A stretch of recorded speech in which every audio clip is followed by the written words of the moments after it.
Mga kaigsunan ko ni Kristo, mayong hapon sa tanan. Nabunyagan na ba mo tanan? Kamu ni simba karon? Kung wala pa, magpabunyag na. Magpabunyag. Nga naman, tungod kay aron gyud maila, uilhon ka. You are now acknowledged by God to be called sons and daughters of Christ. Diya sa bunyag mga igsoon, mahimo kitang anak sa Ginoo. Actually, the term there is adopted sons and daughters of Christ.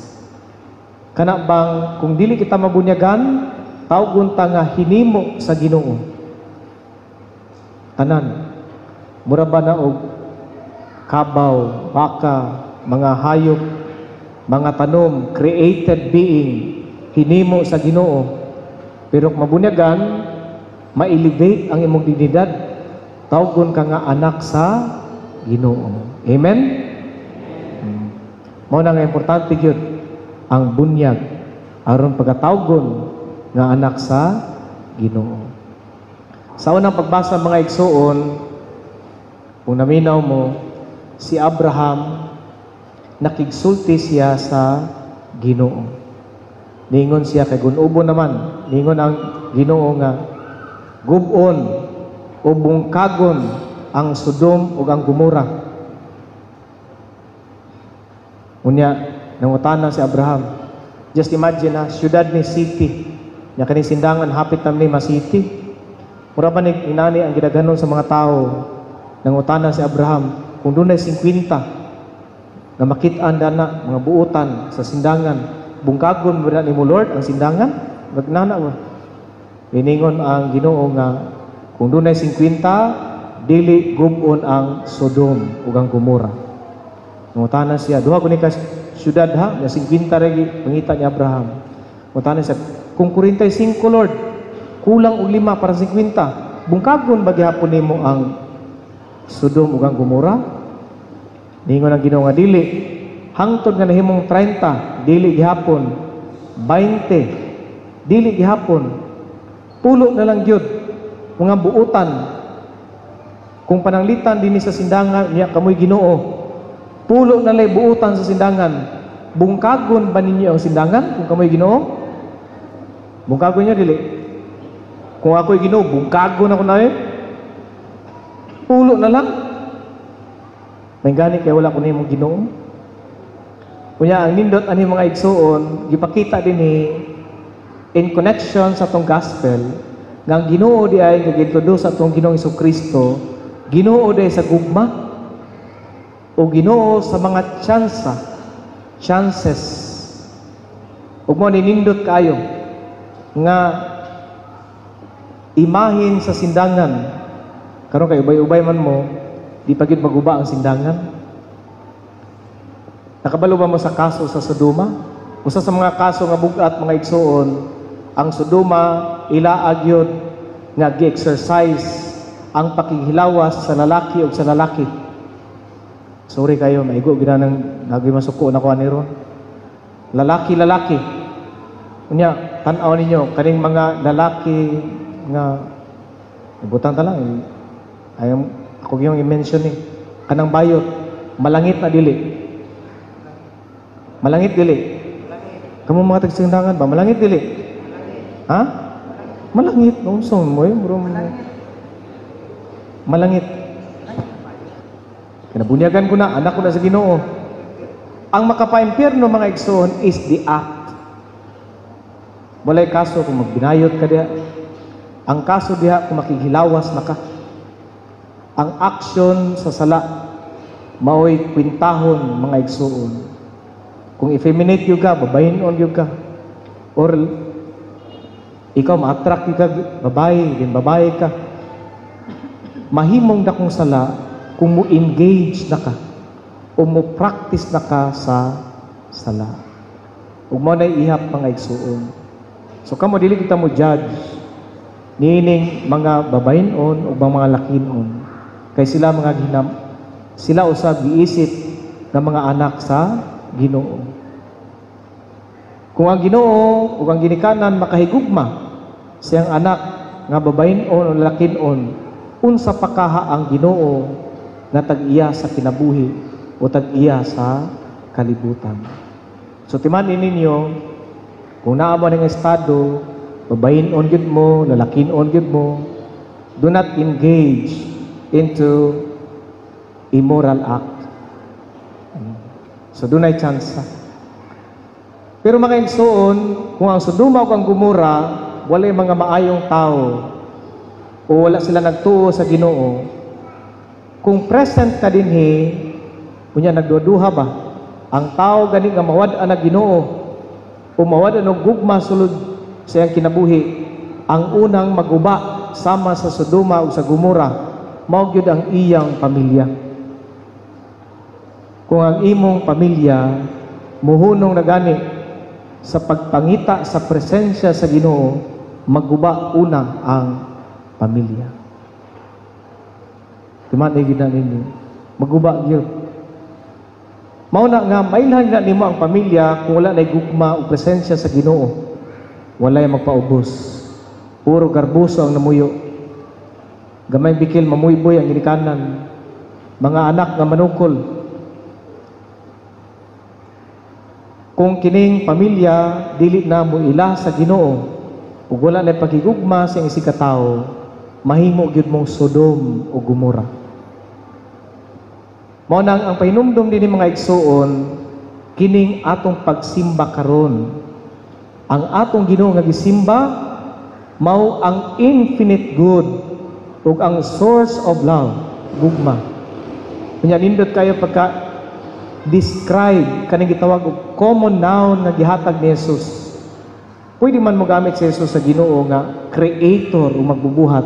Sa starting sa prayer ba, Our Father who art in heaven, amahan namo nga naka sa mga langit. Ang word nga gigamit ni Jesus, common noun, is Father. Sa Aramaic ana, Abba. Dili na distant o dili gamhanan, dili layo. Mao ginay imong ilang tawag sa amahan. Pero bag ikaw, kung amahan ka danis, kung Pilipino ka, tawgon ka og papa, tatay, daddy, daddy, dad. No? So just imagine mo silingan, magpapa kasi mo silingan, makaako ka dili. Murag kiwa mo na angkol lang dugay pa der. Or manong. Mo nang ang invitation sa Ginoo nga tawgon ang Ginoo og amahan, that is very close to us. Sama ba sa imong pagtawag sa imong amahan, biological father? Papa. Mo na ang address, common noun nga gihatag ni Jesus.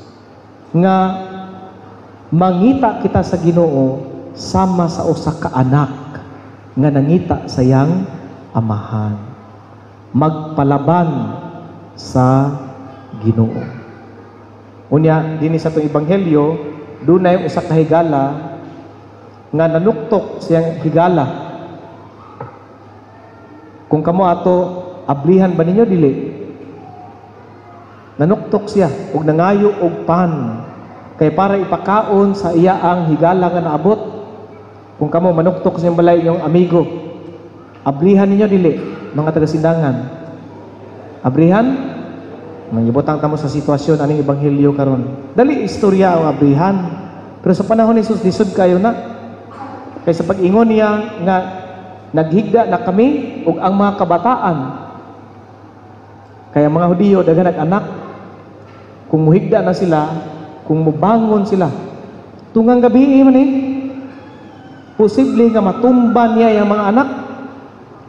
Ug ang pan nga gipangayo sa iyang higala dili bahaw, maghimo pa sila. Ikaw nakaibisita pakanaon yung bahaw dili so tungang gabi pahikayon siya. Kamu muhikay mo, bot ninyo muhikay mo, hatag dagway cash o papalit dito sa tindahan, dili ila ang magmasa pa na sila tungang gabi unya magpunay magpanuktok o di po dabrihan. Mao nang mubangon na lang siya ug ihatag imbis pan ang term gamit ni Jesus kini ug ihatag ang tanan niyang gikinahanglan. Dili ra panoy. Posible ilimnon pod, posible naapagi extra aron gyud mas satisfy ang gipangayo sa nanginahanglan. Bagak ignaong no. Bagak naong dili. Bagak ignaong. Unya kita ra ba ni? Uy, kita magunigot, sambingay man ni.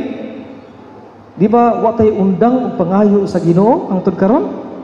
Mga baga mo tagnaong good. Gamay nga sakit, arthritis, Lord, tambalan Lord. Problema sa kuan, Ginoo. Take og exam, Ginoo. Hindi makapasar, di ra ba man ang Petro ko Ginoo. Birthday, Ginoo, anak. Tanan, Ginoo. Pero gi-encourage ta sa Ginoo, wala man gi-discourage. Gi-encourage ta nga muduol gid niya. Ug ang pinaka essential ani mga igsuon, gipakisama nga ang pagpangayo o pagkaon nato ba kada adlaw ingon ana ang klase sa pagpangita o pagsangpit nato sa Ginoo. Pareha nag-level. Pareha nag-level. Kana imong pagkaon kada adlaw ug ang imong pagpangita o pagampo pareha na. Nga dili ka mahimutang, nga dili ka makakaon sulod sa usa ka adlaw. Ug ang imong pag-ampo ug pagtawag sa Ginoo dili unta ka mahimutang kung dili ka makatawag sa Ginoo sulod sa usa ka adlaw. Kaya kung magtawag ra mo Ginoo ni Domingo ra, pas mo inyong kalaganay. Mao nang you pray. O kini nga pag-ampo nga amahan namo nga gitudlo sa atong Ginoong Hesukristo, trademark na to ni isip mga sumusunod ni Kristo. Naama tayo mga personal prayer, but I encourage you to faithfully pray the Our Father. Kung mag-ampo ganin mong amahan namo, do it wholeheartedly, kinasing-kasing yun. Kaya kung mahimo na ganing mechanical, ang imong pag-ampo sa ama naman nakasama langit, pagdayo ng ngalan, umabot ka naman, mura magugukod ng kabayo, warawit na muna nagitawag og vain repetition. Bisan pag si Kristo nga tudloan ang pag-ampuha, wa ginay dulot, walay resulta kung dili kinasing-kasing. Tanan nga pag-ampo kung vain repetition, walay hinungdan. So do it wholeheartedly. O pangita sa Ginoo sa imong mga problema, kasakit karon, ayaw hunong sa pag-ampo, kay gi-encourage ka sa Ginoo nga mopahulay diha kaniya, kay siya ang Ginoo sa gugma. Kung doon na kay mga kasakit karon, dagop sa Ginoo. Kung doon na kay mga kalibog karon, pangayo sa Ginoo. Ask for strength. Kato mga na-discourage sa kinabuhi, Lord, tagay ko kusog nga makapadayon. Katong mga na-discourage gumikan sa sakit, sa lawas, ask for God's strength. Kamo mga naglibog, ask for guidance gikan sa Holy Spirit. Ug ang promise sa Ginoo, siya nga magtawag kaniya, dili gid niya pakyason.